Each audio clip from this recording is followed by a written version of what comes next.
Question number 31. Time for the first half expires as the runner advances to the B33 where he is tackled. After the runner gets up, but before the referee holds the ball in one hand over his head, a defensive player punches the runner. The offensive team accepts the penalty. A little clarification for you new guys. The referee holding the ball over the head is a signal that the period has ended.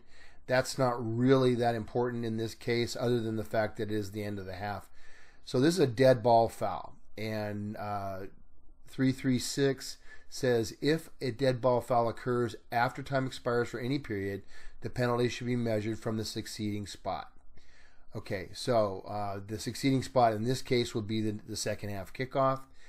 And 943 is illegal personal contact, striking an opponent with his fist, locked hands, forearm, elbow, knee, nor kick or knee him. So these are prohibited actions by a player, is 15 yards and disqualification. So the correct answer here is C.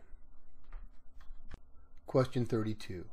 As time for the first period expires, an offensive player holds in his end zone.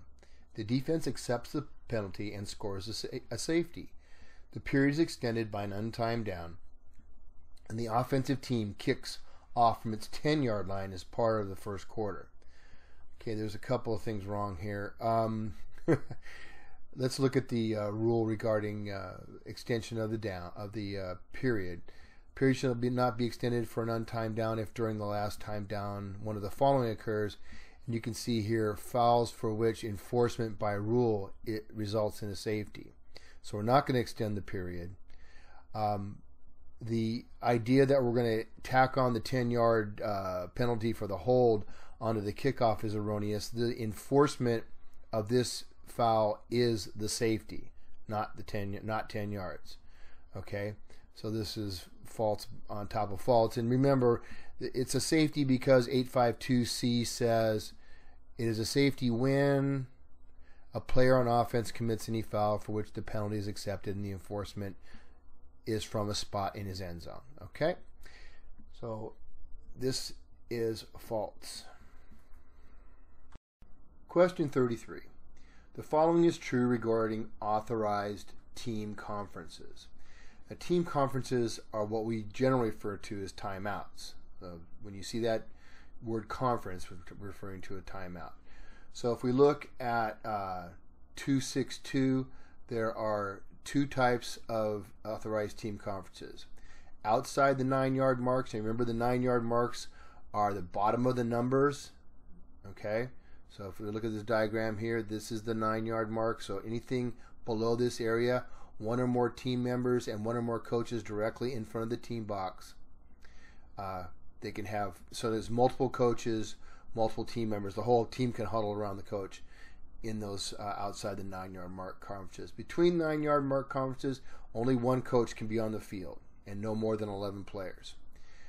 And you notice it says in front of the team box. The team box extends from the 25-yard line to the 25-yard line. So this option C, outside the 9-yard mark team conference may be held at the 15-yard line, is not true. These first two are verbatim quotes from the rule book. So the answer here is E, A, and B. Question 34. An onside kick is attempted from the K40. The kick travels to the K46, so it's only gone 6 yards, where a kicker recovers it. So we have first touching there, right? During the kick, no receiver blocks, and a kicker blocks a receiver at the K49. At the R49. So the rule reference is 938. That is right here.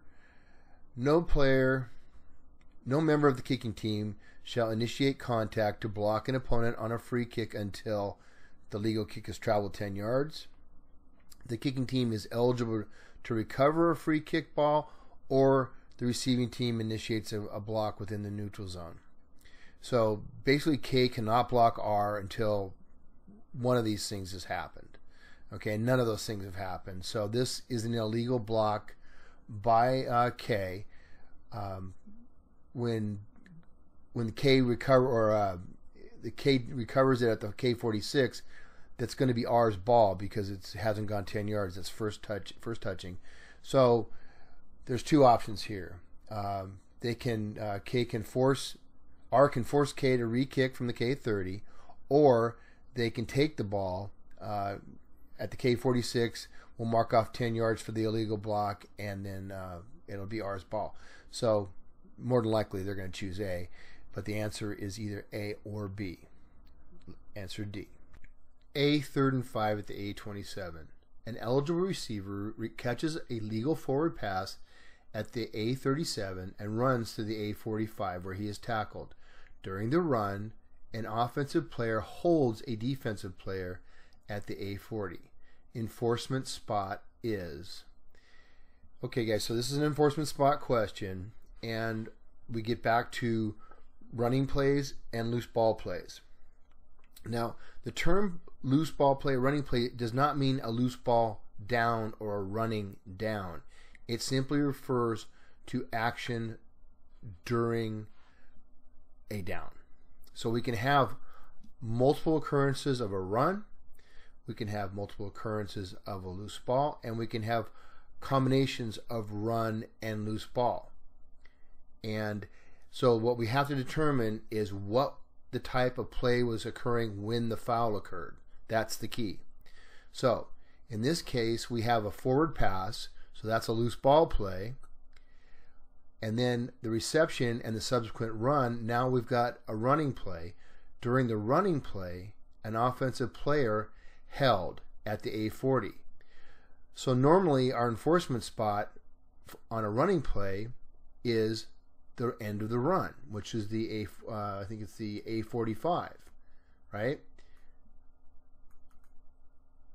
But if the foul occurs behind the basic spot and it's a foul by the offensive team, then the enforcement spot is the spot of the foul. So since we have the foul occurring at the A40, which is behind the A45, we're going to take it back 10 yards from that spot. So the enforcement spot is the A40. Answer's C. Question number 36. A 3rd and 5 at the A27. An eligible receiver catches a legal forward pass at the A37 and runs to the A45. Sounds familiar. Where he's tackled. During the pass, an offensive player holds a defensive player at the A20. The enforcement spot is. So this is the other side of the coin from the previous question. So now we have A fouling before the pass at the A20.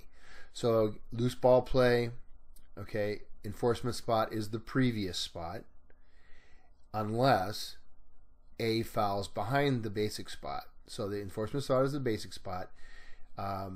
So the previous spot was the A27. A fouled at the A20. So for the purposes of enforcing the holding foul, we're going to start at the A20 and go back 10 yards to the A10. So the answer is C. A20 is the enforcement spot. Okay, A 3rd and 2 at the A16. A legal forward pass is intercepted at the A45. The intercepting player runs to the A20 where he is tackled. During the run, a defensive player blocks an offensive player below the waist at the A30. Now, when they say defensive player, they mean the previous defensive player. He's technically once the ball is intercepted, the defense becomes the offense and the offense becomes the defense. But for the purposes of the question, the defensive player is the team that was originally on defense. So B is blocking A below the waist after B intercepted the ball. So again, this is an enforcement spot question. So we have a forward pass, which is a loose ball play. We have a interception by B at the A20. Now it becomes a running play. So again, the enforcement spot would normally be the end of the run, which is the A20, but we have a foul behind the basic spot at the A30. So the enforcement spot is C, A30. Guys, if you want to read a little more about this, go to section or Rule 10, Section 6. That's this area down here. Read this a bunch of times. If you have a reading guide, he has an excellent description of these enforcement principles. Moving on. Question number 38. A defensive player intercepts a pass and runs it in for a touchdown. At the A5, so as he's running in, he hasn't scored yet, he turns back to an offensive player and holds the ball out towards the offensive player who's pursuing the interceptor. Still holding the ball out to the offensive player, the interceptor crosses the goal line. So this holding the ball out is a taunt. That is an unsportsmanlike act. So we've got we should have a flag on this unsportsmanlike foul. How do we enforce that? So this is a live ball unsportsmanlike conduct foul. We treat this, it used to be called a live ball foul treated like a dead ball foul. So what we're saying is the touchdown's going to count. And if you look at 824, if either team commits an unsportsmanlike conduct or non-player foul during a down in which a touchdown is scored, the opponent may accept the results of the play and choose enforcement of the penalty on the try or on the subsequent kickoff. So B is going to keep the touchdown, and A can either have the 15-yard penalty on the try or on the kickoff. So the answer is E, B, or C. Question 39. Between downs, an official sees a player is not wearing hip pads. So the first rule reference there is the mandatory equipment rule. So 151, mandatory equipment. Each player shall participate while wearing the following pieces of properly fitted equipment. Okay, so and 1D here is hip pads and tailbone protector are unaltered from the manufacturer. Okay, so those are required. Knee pads, shoulder pads, etc. So those are required equipment. This used to be an unsportsmanlike conduct foul on the coach. It's no longer. The rules changed. We've got 155 says when any required player equipment is missing or improperly worn, officials' timeout shall be declared. And blah. And we've been through this. So I'm not going to read the whole thing, but basically, he's got to leave for a play. He has to come back on the field after one play with the hip pads in place. He can't come back on the field until those hip pads are in. So the answer is A. The official calls the official's timeout. The offended player is required to leave the game for at least one down until he's legally equipped. Question number 40. During a scrimmage kick, so this is a punt, a receiver is running toward his own goal line and catches a scrimmage kick over his shoulder at the R2.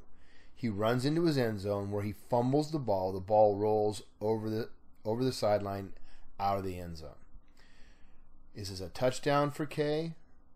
Is it a safety for K? Is it a touchback for R?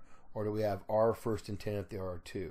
So normally, if R were to fumble and the ball went out of the end zone, it would be a safety because R put the ball, his force put the ball through the end zone. But you remember the momentum exception. It's right here. We've talked about this. I'm not going to spend a lot of time re-talking about it. If you don't remember it, go back to the Rule 8 video. So the exception says that if the receiver catches the ball between the 5 and the goal line, 5-yard line and the goal line, and his momentum carries him into the end zone, where he's either subsequently downed or the ball is declared dead out of the end zone, then we're going to put the ball back where he caught the ball, which is the R2. So the answer here is D, R first and 10 at the R2. Question number 41. K 4th and 7 at the K29. A scrimmage kick, which is a punt, is touched by a kicker at the K40. So we know from previous discussions that that is first touching by K. R hasn't touched the ball. It's beyond the expanded neutral zone. So K's touching of that punt constitutes first touching. A receiver picks up the loose ball at the K45 and returns it to the K33 where he is downed. So that's all legal. The receiver can still pick up that ball if it's still moving. It hasn't been possessed by K. it's just been touched, then R can pick it up and move it, or advance it rather. During the run back, a receiver blocks the kicker in the back at the K43. All right, so we have a loose ball play followed by a running play. We just talked about that. And normally the enforcement spot, the basic spot, is where the run ends. However, and we also have the first touching spot by K. Now, if we look at the rule regarding first touching, which is 625, I'm not going to read this whole thing again, but the important part germane to this question is the right of R to take the ball at the spot of first touching by K is canceled if R touches the kick and thereafter during the down commits a foul, or if the penalty is accepted for any foul committed during the down. So there's a foul here, so K doesn't get the ball at the spot of first touching. The end of the run is a 33. The foul occurred at the 43. This is again that all but one principle. The spot of the foul is behind the basic spot, so we're going to enforce from the 43. So the answer is B. The enforcement spot is the K43. Question number 42. Blocking below the waist is permitted in the free blocking zone if all players involved in the blocking are on the line of scrimmage in the zone at the snap. The contact is in the zone and the ball has not left the zone. So we look at 2:17:2, and it's basically a verbatim of those conditions. The only thing that's left out is the ball not leaving the zone. That's covered in 2:17:4. The free blocking zone disintegrates, and the exception for a player to block below the waist, or the exception for an offensive lineman to block in the back, is not to continue after the ball has left the zone. So the ball always has to be in the zone for this to be legal. So this is true. Question 43. Clipping in the free blocking zone is a foul. And you see the two rule references. This is here because clipping in the free blocking zone used to be legal. It's no longer legal, and it's now prohibited by 936. So no clipping in the free blocking zone, regardless of whether the free blocking zone is there or not. So this is true. Question 44. Legal blocking in the back in the free blocking zone requires only that all players be in the zone at the snap and that the ball be in the zone when the block is made.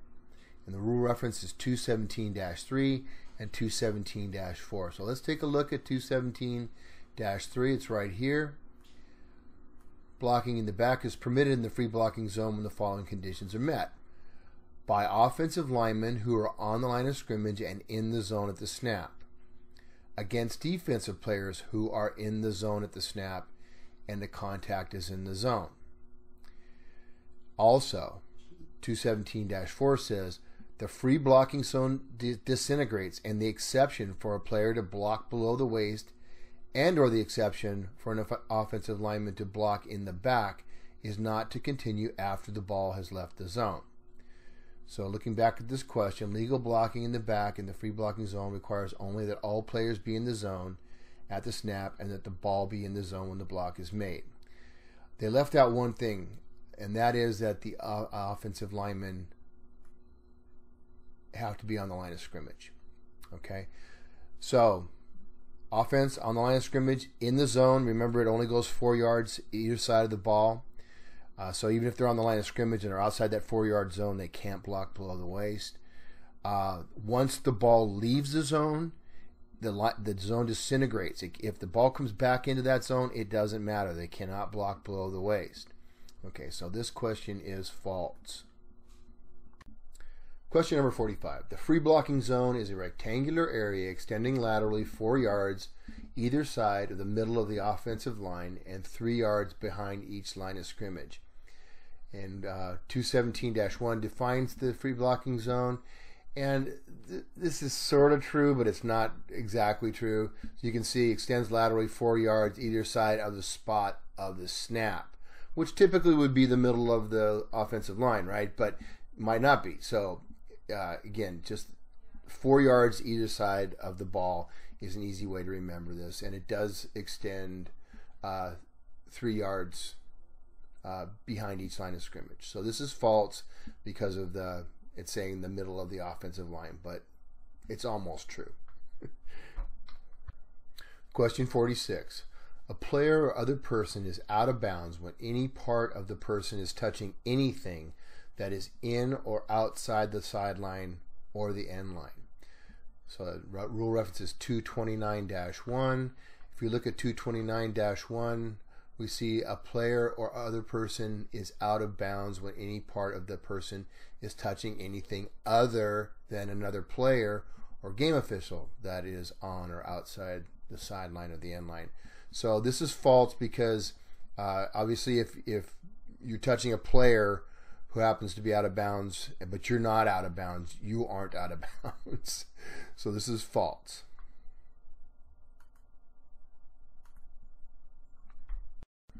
Question 47. A loose ball is out of bounds when it touches anything, including a player or a game official that is out of bounds. And you can see 229-3, a loose ball is out of bounds. It's saying the exact same thing, so this is true. Question 48. A backward pass is a pass thrown with its initial direction toward the runner's end line. And the rule reference is 231-6. If we look at 231-6, a backward pass is a pass thrown with its initial direction parallel with or toward the runner's end line. So because this does not contain the stipulation that it could be parallel with the end line, then the answer to this is false. Question 49. A loose ball play includes action during a backward pass, including the snap, an illegal kick or fumble made by A from in or behind the neutral zone prior to a change of team possession, and includes the run or runs which precede such backward pass, illegal kick, or fumble. I hope you guys have gotten this concept of a loose ball play down. This is a verbatim quotation from C and D of 231-3-1. This is true. Question number 50. Failure of a team to be on the field for the mandatory warm-up time at the end of the halftime intermission is an unsportsmanlike conduct foul charged to the head coach. And it refers to Table 3-1 and to 981G3. Okay, so Table 3.1, if we look down here, these are all the periods we have. We have 12-minute first period, intermission of 1 minute, second period is 12-minute, 10 to 20-minute intermission between the second and third period. And then down here we have the mandatory warm-up period following intermission. Okay, so following that 10 to 20-minute period, the team is supposed to warm up for 3 minutes, and the head coach is responsible for his team being on the field for mandatory warm-up. Under 981, which covers non-contact, unsportsmanlike conduct by non-players, no coach, substitute, blah, blah, blah, shall act in an unsportsmanlike manner once the officials assume authority for the contest. Examples are, but not limited to, and if we go all the way down to G3, be on the field following the conclusion of the halftime intermission, or be ready to start the second half at the conclusion of the mandatory warm-up. All right, with all that said, so this is true, but we're not going to let this happen, guys. We are going to make every effort to get to the teams. In a varsity game, we go to the locker rooms. The line judge and the back judge go to the locker rooms and get the teams out and on the field so that this doesn't happen. This is preventative officiating. Unless a coach blatantly disregards your admonition to be on the field, you want to avoid this penalty, all right? So for the purposes of the question, this is true, but we don't want it to happen, okay? Question 51. Early in the third quarter, the A head coach requests and is granted a timeout for a coach-referee discussion reviewing a decision which may have resulted from misapplication or misinterpretation of a rule. If the conference results in the referee's rule prevailing, the team was out of timeouts, a delay of game foul is charged to the team. So the two rule references 3-5-11. This rule covers the coach's have the right to ask for this conference and talk about the misapplication or misinterpretation of a rule. If the referee's decision prevails, then the team is charged with a timeout. 362C says 362 is action or inaction which prevents promptness in putting the ball in play is delay of game. This includes a coach-referee conference after all permissible charge timeouts for the coach's team have been used, and during which the referee is requested to reconsider the application of a rule and no change in the ruling results. In other words, the referee is not going to change his mind, or not going to change the application of the rule. So this is a delay of game penalty. Guys, this doesn't happen. It rarely happens, so don't worry about it too much. Let's move on to the next question. 52. A player directed to leave the game because his helmet came completely off during a down without being attributable to a foul by an opponent may return immediately if, immediately after the infraction, the intermission between any two periods occurs. And the rules reference is 3510D. Again, we've talked about this particular rule. This is all the automatic officials timeout and then a player having to leave the game. And there's any number of, there's actually 5 reasons this could happen. So we've got symptoms of concussion, injury, bleeding, and D is the helmet coming completely off during the down without being attributable to a foul. And he has to leave the game for at least one down unless halftime or an overtime intermission occurs. So this question says the intermission between any two periods occurs. That's false. Moving on. Question number 53. During the same dead ball interval, no substitute may become a player and then withdraw, and no player shall withdraw and re-enter as a substitute unless there's a live or dead ball foul occurs, there's a charge timeout, or the period ends. Again, this is a repeat question. Look at the video that covers the rules 1, 3, and 4 if you want a detailed explanation of this answer. Everything here is true with the exception of a live or dead ball foul. The rule says that unless a penalty is accepted, a dead ball foul occurs. So that's the only difference, is that the penalty for the live ball foul has to be accepted for the players to be able to return, or for a player that's entered to then leave the game. All right, so this is false. Question 54. A, third and goal at the B3. At the B6, the quarterback pitches the ball forward toward an offensive player. So pitching the ball forward is a pass, guys. There's nothing, it's a pass, all right? A defensive player catches the ball at the B2, so he intercepts and carries it into B's end zone where he's downed. Not really that thrilled with the wording here. It probably should make it clear that his momentum carries him into the end zone where he's down. But this is the exception we've talked about before in the Rule 8 video. If you're not familiar with this explanation, please view that video. But basically, a defensive player who intercepts a pass, recovers a fumble, backward pass between his 5-yard line and the goal and his own goal line, or a receiver of a kick who receives that kick between the 5 and the goal line, whose momentum carries him into the end zone where he is downed or the ball becomes dead. There is an exception to the safety rule, which says that we'll place the ball at the point where he possessed. So in this case, it's going to be B, 1st and 10 at the B2. Question number 55. A, 3rd and 5 at the A30. The runner is tackled at the A36. During the tackle, he fumbles. While the ball is loose, an official blows his whistle. The ball is subsequently recovered by an offensive player at the A43. Succeeding spot is, I'm not sure succeeding spot is the right term, but basically the idea is, where are we going to put this ball? And the official blowing the whistle is known as an inadvertent whistle, and we don't want these guys. That's why we preach slow whistles and make sure you see the ball. See the ball and the runner down before you blow your whistle. Okay, you can't be too slow on this stuff. But if it happens, and it does, where we put the ball depends on what happened during the play. So if the inadvertent whistle occurs while the pass is in the air, or snap is in flight, or during a legal kick, then the down is just replayed. There's no options. Okay, if that's A.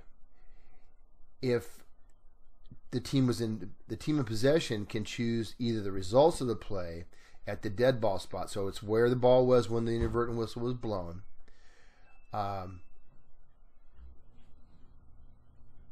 And the inadvertent whistle is sounded while the ball is in player possession. So if they have possession of the ball, then basically the play ends when the whistle's blown. The team can choose to take the ball there, or they can replay the down.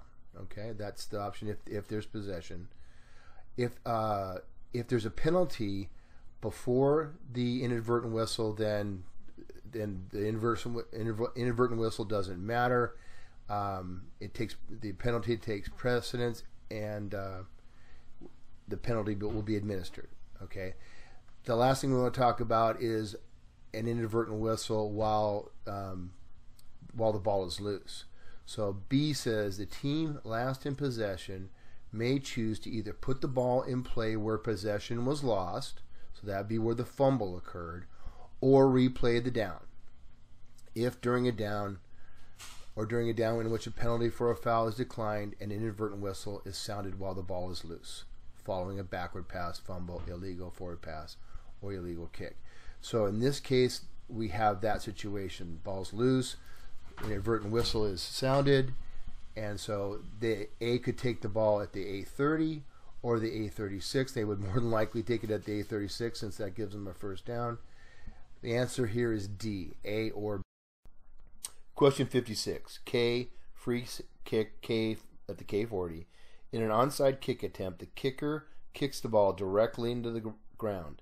The ball immediately rebounds high into the air.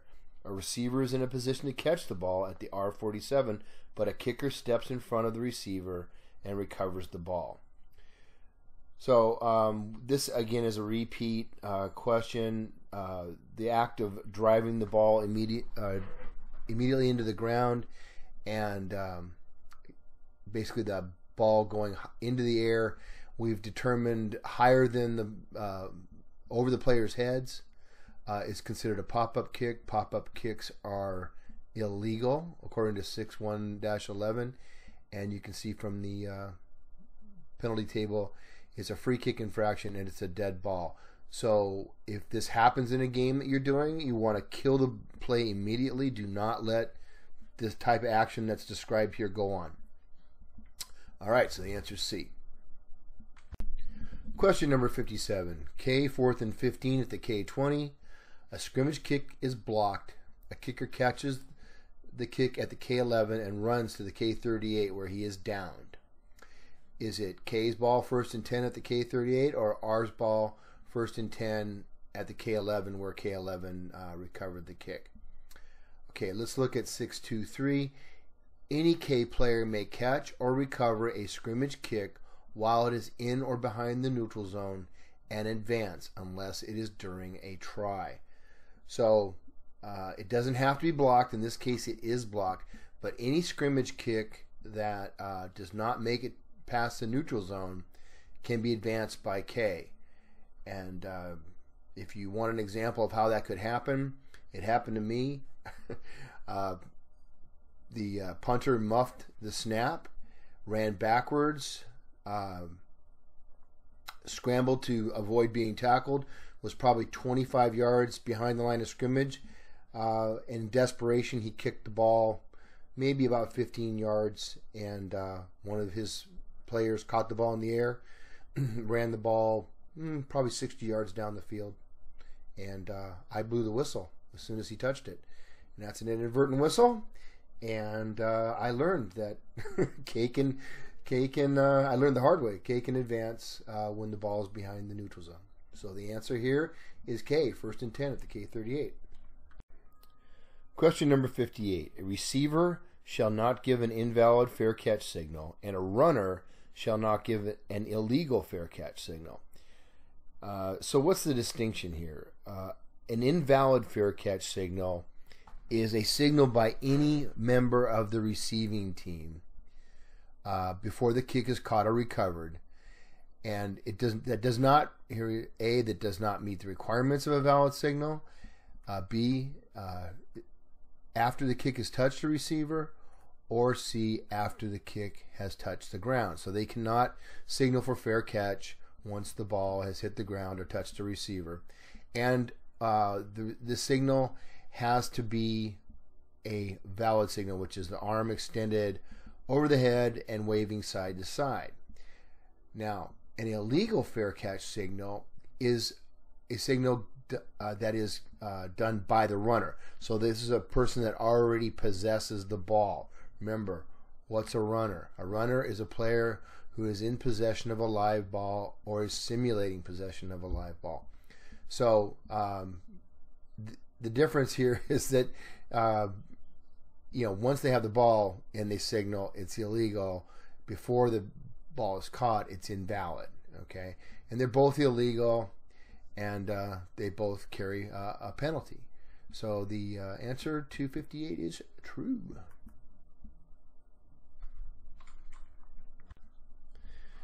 Question 59. An offensive back makes a quick forward step just prior to the snap. And is this a dead ball false start? Is it live ball illegal motion, or is it legal? Let's take a look at the rule regarding false starts. It's pretty vague, actually. Article 717. After the ball is marked ready for play and before the snap begins, no false start shall be made by any A player. It is a false start if a shift or feigned charge simulates action at the snap. Now, that simulates action at the snap is the key to this whole thing.